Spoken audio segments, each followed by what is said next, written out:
Olá, alunos, tudo bem com vocês? Graça e paz do Senhor Jesus. Nós vamos dar início hoje à nossa última aula de História da Igreja. Vamos falar sobre o pentecostalismo no Brasil. Nós já falamos no módulo nosso de estudo da nossa disciplina de História da Igreja e Introdução ao Pensamento Cristão 2, desde a Era da Reforma. Falamos das influências que levaram à Reforma Protestante, falamos da Reforma propriamente dita na Alemanha com Martinho Lutero, falamos da pós-reforma, da contra-reforma, dos movimentos oriundos dessa reforma que aconteceu na Alemanha com Martinho Lutero, falamos dos movimentos missionários, falamos também do início do movimento pentecostal nos Estados Unidos, que foi na nossa última aula, e hoje falaremos sobre o movimento pentecostal no Brasil, ok? Então, só para que vocês se situem, nós não estamos falando do início do cristianismo no Brasil, porque senão nós teríamos que recorrer a outras igrejas, como a igreja presbiteriana, por exemplo, que em 1859 começou o trabalho aqui no Brasil, e posteriormente a isso, em 1903, nós tivemos a igreja presbiteriana independente, e por aí vai. Nós teríamos que contar a história de outras igrejas. Como o nosso foco aqui é propriamente o movimento pentecostal, então nós vamos nos deter ao início do movimento pentecostal aqui no Brasil. Ok? Você pode acompanhar pelos slides que já foram disponibilizados a vocês, tá bom? Sobre a nossa disciplina. Nós vamos falar sobre as 3 ondas do pentecostalismo no Brasil e vamos dar passos e diretrizes das principais igrejas de cada um desses movimentos. Vamos abordar algumas características e algumas peculiaridades de cada uma dessas igrejas e dessas ondas também, que são as 3 ondas do pentecostalismo, e ao final faremos um breve relato histórico da nossa disciplina, ok?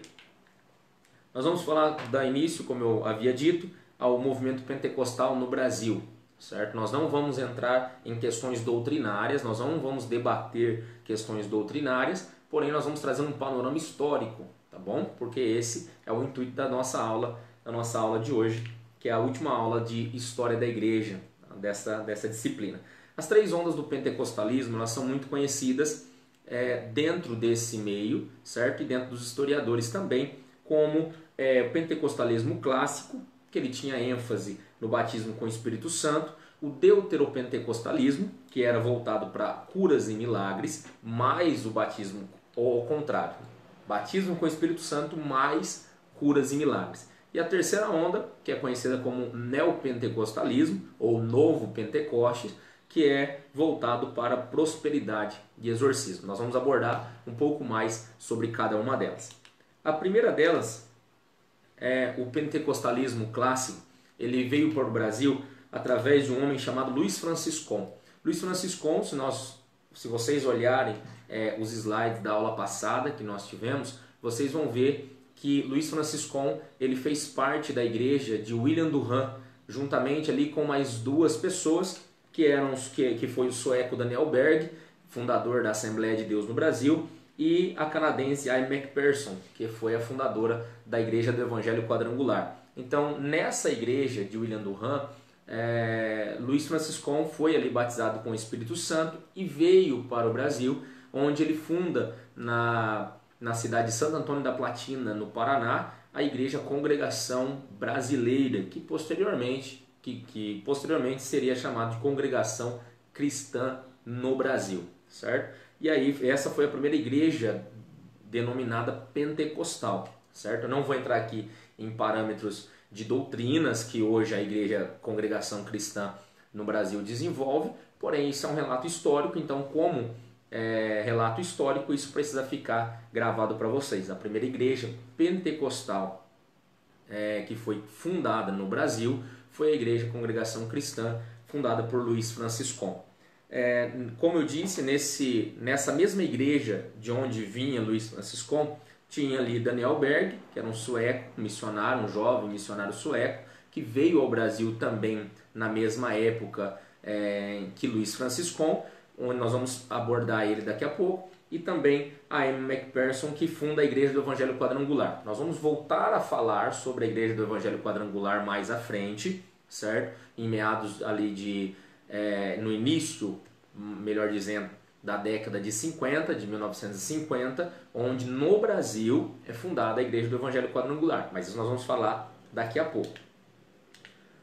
Esses dois homens são os missionários Daniel Berg e Gunner Windring. Eles vêm para o Brasil em 1910, desembarcam em Belém e começam ali reuniões de oração. Essas reuniões de oração levavam milhares e milhares de pessoas até a casa de Daniel Berg e Gunner Windring, onde as pessoas ali eram batizadas com o Espírito Santo. Essas pessoas eram batizadas no Espírito Santo, então tinham ali as suas experiências, que como o movimento pentecostal defende, nós aprendemos isso na semana passada, o movimento pentecostal defende que o batismo no Espírito Santo ele é uma segunda experiência, onde você busca essa segunda experiência pautado na palavra, na leitura bíblica e na oração. Essas são as únicas duas formas que o movimento pentecostal clássico defende sobre a forma e a condição que você busca o batismo no Espírito Santo. Então, Daniel Berg e Gunner Windring vêm para o Brasil, desembarcam em Belém do Pará em 19 de novembro de 1910, e algo interessante que precisa ficar registrado é que nem eles e nem a comunidade brasileira e nem as autoridades, seja civis ou religiosas, conseguiam dimensionar o impacto social que esses dois jovens fariam na nação brasileira, certo? Como assembleiano, eu tenho orgulho da história da Igreja Assembleia de Deus, pois ela começa difundindo ali o assistencialismo, ela começa ali expandir ações missionárias também no Brasil. Então o evangelicalismo no Brasil ele começa a ficar mais evidente, certo? Com as igrejas pentecostais. Não que as igrejas reformadas não fizessem, porque até esse momento, se nós, vamos dizer assim, rodarmos o Brasil 50 anos antes, só teríamos uma igreja reformada. Só teríamos a história concreta, embasada, de uma igreja que até hoje é muito conceituada em questões doutrinárias, que é a igreja presbiteriana. Então a história do cristianismo no Brasil ela vai muito além da história do pentecostalismo. Então nós teríamos 50 anos só de história da igreja reformada.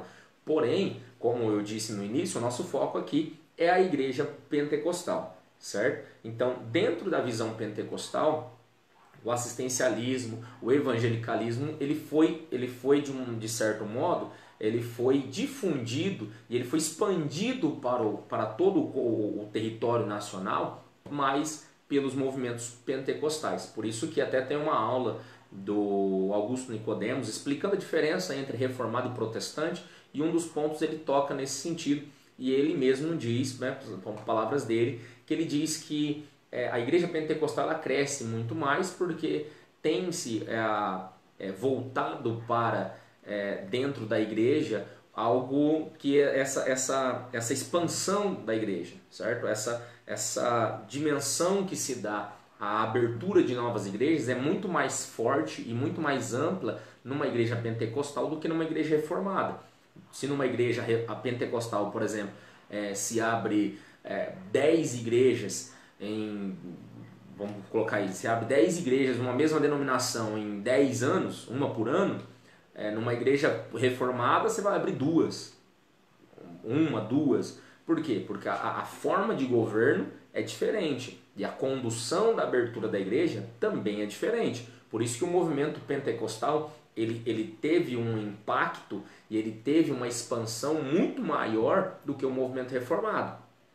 Porque quando começaram as reuniões de oração e Daniel Berg e Gunner Windring começam, eles são oriundos do movimento batista, quando eles saem, então, que até está no outro slide, quando eles saem da igreja batista, eles são desligados da igreja batista, eles e mais 19 irmãos se unem e formam a missão de fé apostólica.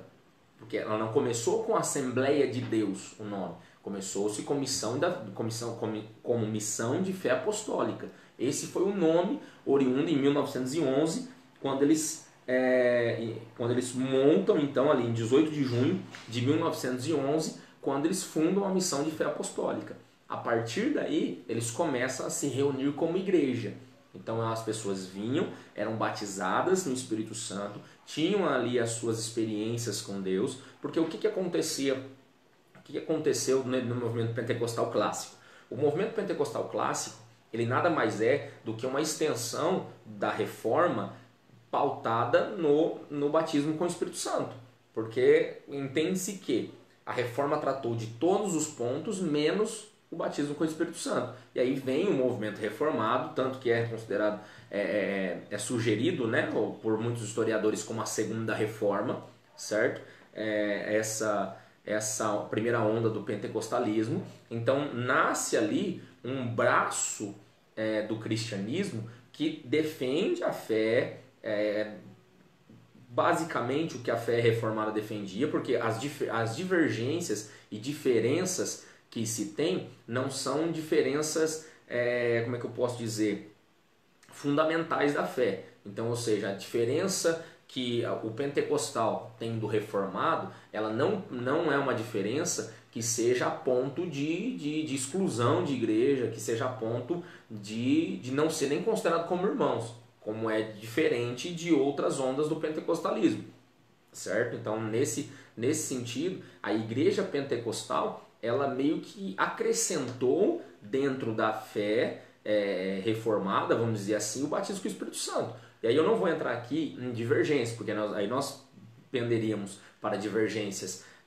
teológicas no sentido de salvação, no sentido escatológico.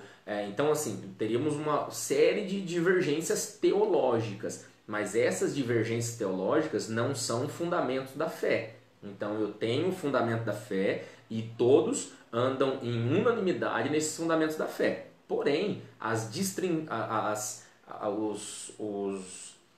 nuances, vamos dizer assim, os braços desses fundamentos da fé, eles podem ser discordados. Tanto que nós temos a discordância majoritária, né, e que já vem se perdurando na igreja há mais de 500 anos, que são os calvinistas e os arminianos. Então, esse ponto são discutíveis? Sim. Temos base bíblica para os dois? Sim, temos base bíblica para os dois. Porém, nós não podemos dizer nem que isso seria algo que afaste, né, um do outro de maneira a mandar um para o céu e o outro para o inferno, certo? Não seria nesse sentido. Mas, historicamente, nós vemos que as igrejas pentecostais, elas começaram a desenvolver nos cultos e reuniões que se tinham mais o que? A oração e a busca por esse fervor espiritual que nós chamamos de batismo no Espírito Santo, ok? Eu já expliquei na semana passada, na aula passada,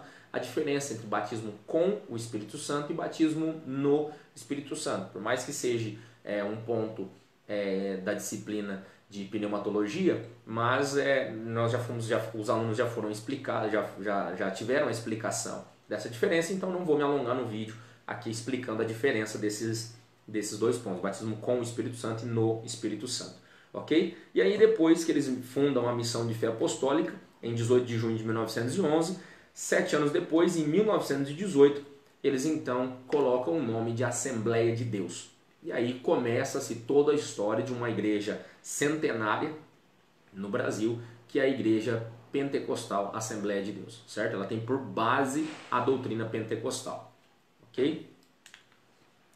E aí nós vamos para... O que eu vou fazer aqui? Para o vídeo não ficar tão longo, eu vou pegar uma igreja de cada onda, de cada movimento pentecostal, certo? E nós vamos falar um pouquinho da história dessa igreja. Possivelmente, ou é a maior ou é a primeira. Então isso aí vai ficar... Nós já falamos da congregação que foi a primeira, e eu falei que foi a primeira pentecostal, a primeira que puxou o movimento pentecostal. E aí do pentecostalismo clássico, eu usei como exemplo a Assembleia de Deus. O segundo caso é dos deuteropentecostalistas, certo? Que é o movimento da segunda onda, conhecida como segunda onda, que inicia-se ali em meados do século XX, por volta de 1951, que foi a primeira igreja da segunda onda a ser fundada no Brasil, que foi a Igreja do Evangelho Quadrangular. Depois que nós tivemos o início do pentecostalismo, que foi a primeira onda ali com a Congregação Cristã no Brasil e a Igreja Assembleia de Deus, nós tivemos a segunda onda. E essa segunda onda dá-se início com uma ação missionária oriunda dos Estados Unidos, da Igreja do Evangelho Quadrangular. A Igreja do Evangelho Quadrangular já existia nos Estados Unidos. A Aimee Semple McPherson, ela já havia fundado em 1923 essa denominação nos Estados Unidos. Depois, se vocês quiserem, eu acho muito interessante, vocês dêem uma pesquisada sobre a fundação da Igreja do Evangelho Quadrangular. É fantástico, é uma história que aviva o nosso coração, certo? Da fé que foi brotada no coração dessa mulher e de toda a sua família, mas principalmente dela, a todos os percalços que ela teve, todas as dificuldades que ela teve. Casou-se nova, perdeu o marido logo cedo e depois ela viajou o mundo fazendo cruzadas numa época que era extremamente difícil o posicionamento social de uma mulher, principalmente uma mulher viúva nesse sentido, né? Uma mulher que estava sozinha ali cuidando dos seus filhos, e ela consegue algo assim que é fantástico. Então pesquise depois a história de Aimee Semple McPherson, é fantástica a história dela. E em 1951, Harold Ed Williams, ele vem para o Brasil e funda em São Paulo, começa em São Paulo ali algumas reuniões de oração e aí coloca uma tenda em um dos bairros de São Paulo. Ele monta uma tenda, tipo uma tenda circense, ele monta uma tenda e ali começa-se a ter reuniões de oração, onde pessoas são batizadas no Espírito Santo, e aí vem o detalhe específico da segunda onda do pentecostalismo, que é curas e milagres. Esses dois pontos ficam muito evidentes quando nós olhamos para as igrejas da segunda onda, como a Igreja do Evangelho Quadrangular, o Brasil para Cristo, Deus é Amor. Essas igrejas, elas aplicam ali na doutrina da igreja batismo no Espírito Santo, porém elas dão ênfase à cura e a milagres. Então as pessoas iam para lá com cadeira de rodas, as pessoas iam lá com muletas e saíam de lá curadas. Então esse era o foco da igreja, a igreja voltava-se para isso. Então as tendas começaram a encher, e depois disso se tornou algo muito marcante na história da Igreja do Evangelho Quadrangular no Brasil, a questão das tendas. Era muito comum antigamente, hoje eu não sei se há tanto dessa forma pela igreja. Eu estava vendo alguns dados da igreja, a igreja está em todos os estados e praticamente em todas as cidades do Brasil tem uma igreja do Evangelho Quadrangular, são raríssimas as exceções. Não sei se ainda fazem os evangelismos e se começam uma igreja ainda com as tendas, mas as tendas ficaram muito...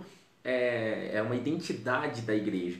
Então o crescimento da igreja, e não só o crescimento da igreja, mas também a explosão na década de 50 do pentecostalismo, deu-se muito graças à Igreja do Evangelho Quadrangular, que no quesito de evangelização eles são excelentes, ali de 1950 até o ano 2000, eles são assim impecáveis nisso aí, porque eu vou chamar de departamento social da igreja, não sei como que é o nome técnico, cada igreja tem um departamento, tem uns que chama de junta, outros diretoria, enfim.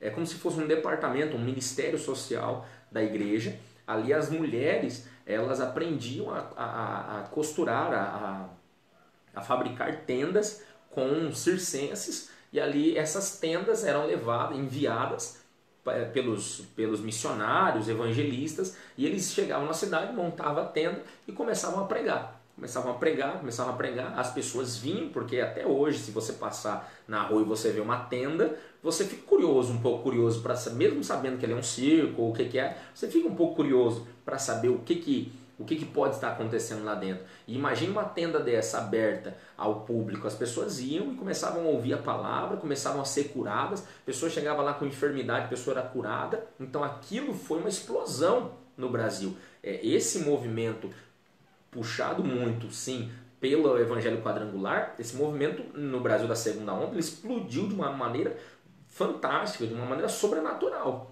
E aí o cristianismo nesse momento, o pentecostalismo nesse momento, ele dá um boom, ele explode e começa ali a se ter outras igrejas, que nós vimos o Brasil para Cristo, Deus é Amor. Então essas igrejas com foco na cura e nos milagres, elas se apropriam desse passar que a igreja está, desse momento que a igreja está passando, certo? E também tem ali as suas denominações expandidas de uma forma também muito grande, onde começam algumas ali, uma ou outra, começa a comprar uma rádio, fazer um programa de rádio aqui, já tem uma rádio na cidade, a igreja já tem um programa naquela rádio, então começa-se a dar uma pequena ideia de como seria o neopentecostalismo, certo? Porque o neopentecostalismo ele parte do deuteropentecostalismo.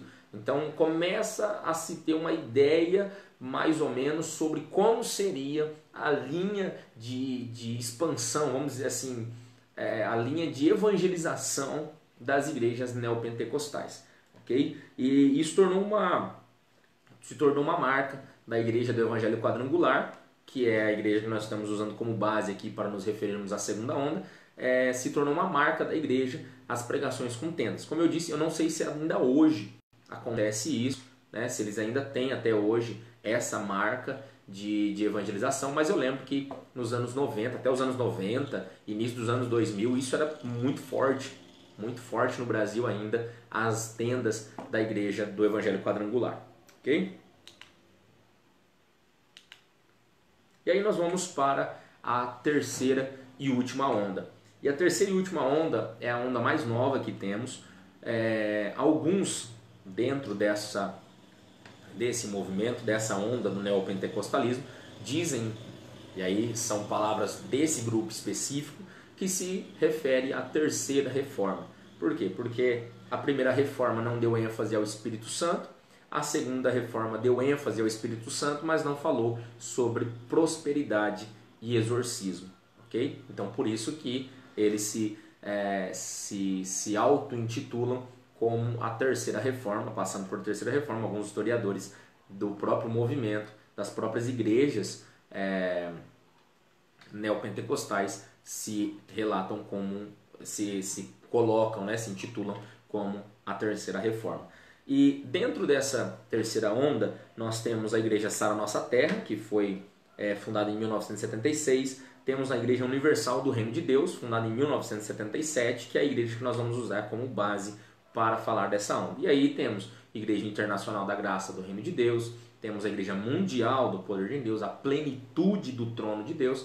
Então nós temos essas igrejas, Igreja Renascer, que são igrejas oriundas da terceira onda. As igrejas conhecidas como terceira geração, elas são denominadas neopentecostal. O que significa neopentecostal ou neopentecostalismo? Neo vem de novo, então é novo pentecostalismo.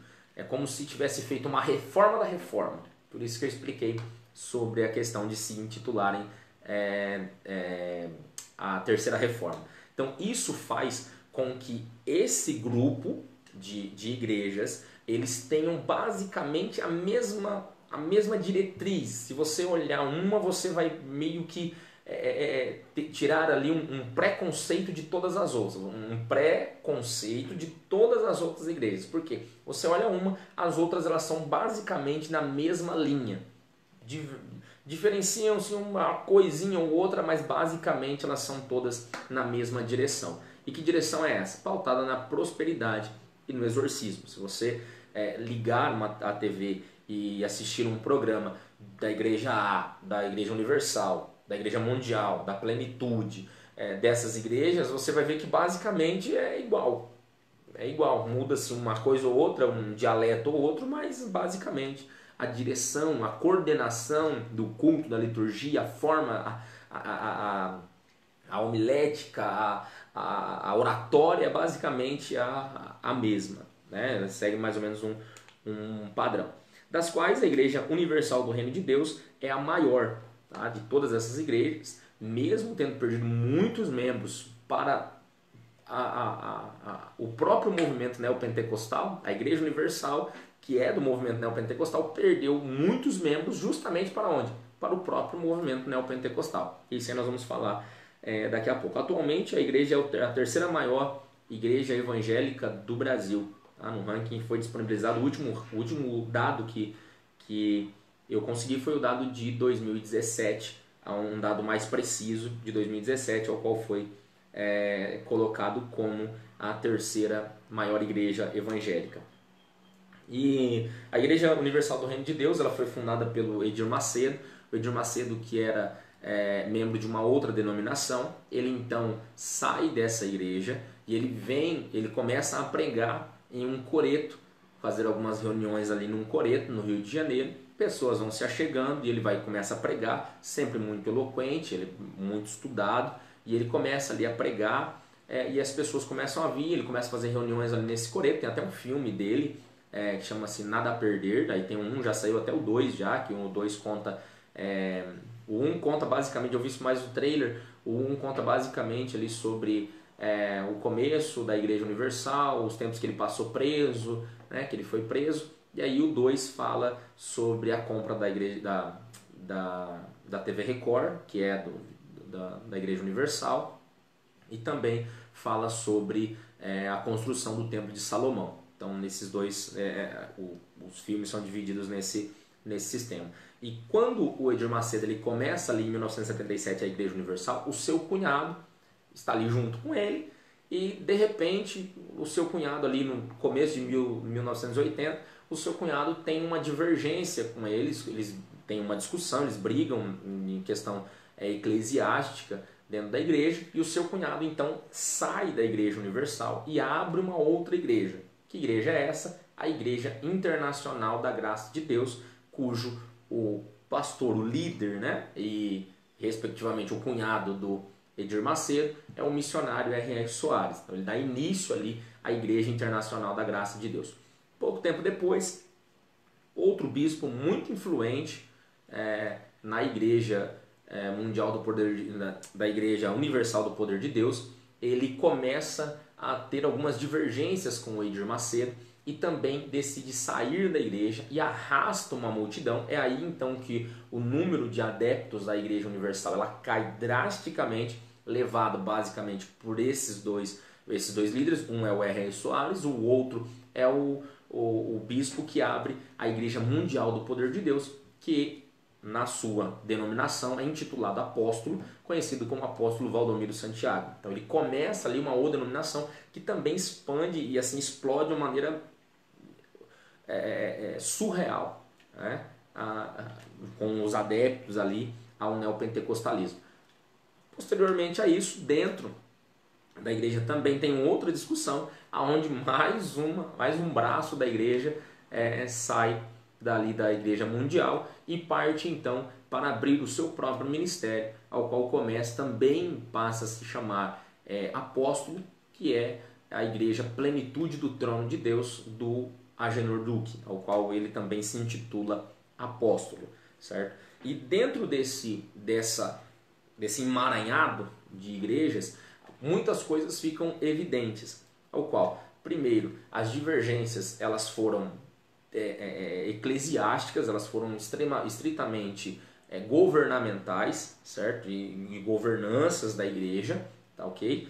E todas elas partem na mesma linha. Então, eu não concordo com você, mas o modelo da igreja eu sigo. Então, eu abro uma, eu não concordo com você, o modelo da igreja eu sigo, e assim foram abrindo-se outras igrejas. E essas 4 igrejas, basicamente, estão espalhadas em todo o Brasil, e são mega igrejas hoje, colocando aí em estrutura e condições financeiras também, porque se nós formos observar, 3 das 4 tem uma rede de televisão. Então tem canais, tem programas em outras emissoras também, que é o caso da Internacional da Graça e da Mundial e do próprio Agenor Duque. Então esse foi uma característica muito evidente nas igrejas neopentecostais, a expansão da igreja através das ondas de rádio e televisão. Então eles focaram nisso e empregaram muita força e muito dinheiro também nessas ações, adquirindo emissoras de rádio, emissoras de televisão, enfim, e hoje estão espalhadas nas redes sociais também. Então essas igrejas tomaram uma linha da teologia da prosperidade, que começou a partir da década de 70, e da parte do exorcismo, tá? Como o nosso foco aqui não é doutrinas, então eu não vou entrar no ponto de que teologia da prosperidade é isso, ou o exorcismo é aquilo, a cura é isso, o milagre é aquilo, batismo com o Espírito Santo é isso, é aquilo. Não vou entrar nesse mérito, porque o nosso intuito aqui é estritamente histórico, ok? Então, essa foi a nossa última aula de História da Igreja. Espero que vocês possam ter acompanhado aí nos slides, tá bom? Pesquisem também mais sobre essas igrejas. É muito importante sabermos de onde vieram, como surgiram, quais são as suas linhas doutrinárias. Essas informações mais incisivas das igrejas, nos slides estão as fontes, foram tiradas diretamente dos sites das próprias igrejas. Então, informações desse slide, por exemplo, foram tiradas do site da Igreja Universal, do outro da Igreja do Evangelho Quadrangular, o outro da Igreja da Assembleia, o outro da Igreja Presbiteriana. Dos argumentos que eu usei tem como base o site da Igreja Presbiteriana do Brasil, enfim. Então isso tudo nós embasamos para poder trazer para vocês. Qualquer dúvida, estou à disposição, vocês têm o meu contato, podem deixar nos comentários também aí alguma dúvida. Eu vou deixar os números, os endereços das redes sociais, do telefone que vocês podem entrar em contato para esclarecer as suas dúvidas. E tenham uma excelente aula. Deus abençoe.